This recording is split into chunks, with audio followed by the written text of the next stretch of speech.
Dans la dernière vidéo, je vous en ai en Vendée. Aujourd'hui, on reste en Loire, mais on va découvrir un vin fait à partir de très vieilles vignes pour la moitié du prix.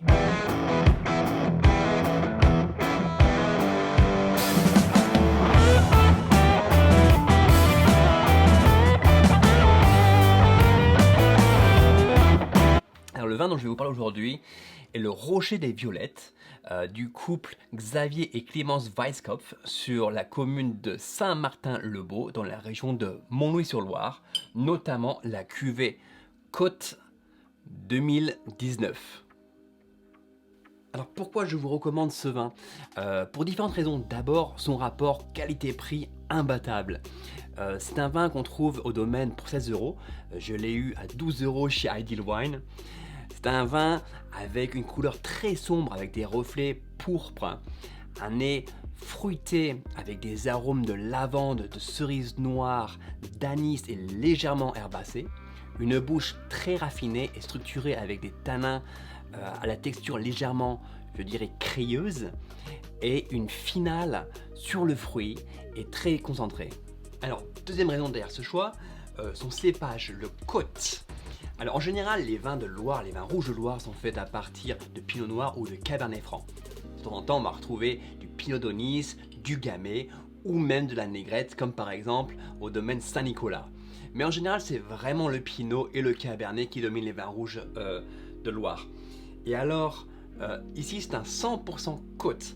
Et pour les amateurs de vin, le Côte, ce n'est rien d'autre que le Malbec, le cépage phare de Cahors et aussi des grands vins de Bordeaux du 19e, 18e siècle.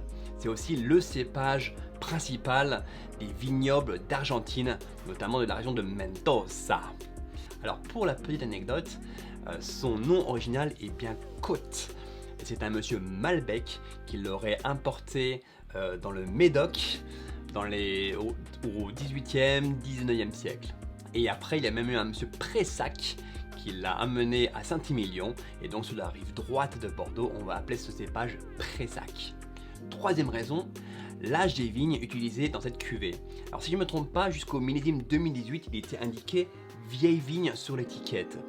Effectivement, les 3/4 des vignes utilisées pour ce vin ont été plantées en 1950 et le quart restant en 1891, ce qui nous fait des vignes de plus de 130 ans. Et je peux vous dire qu'en France, il y a très peu de Malbec centenaires.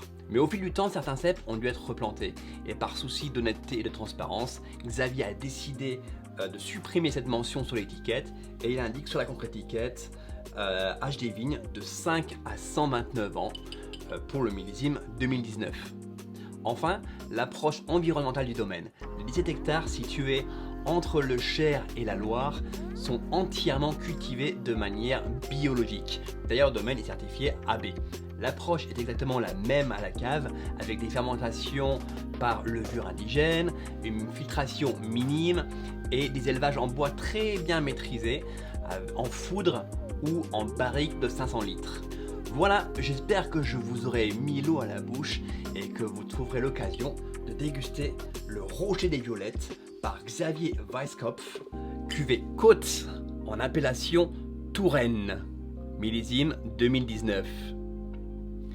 Comme d'habitude, n'hésitez pas à partager cette vidéo avec un maximum de monde, mettez un petit pouce bleu, abonnez-vous et sur ce, je vous dis à après-demain. Ciao ciao.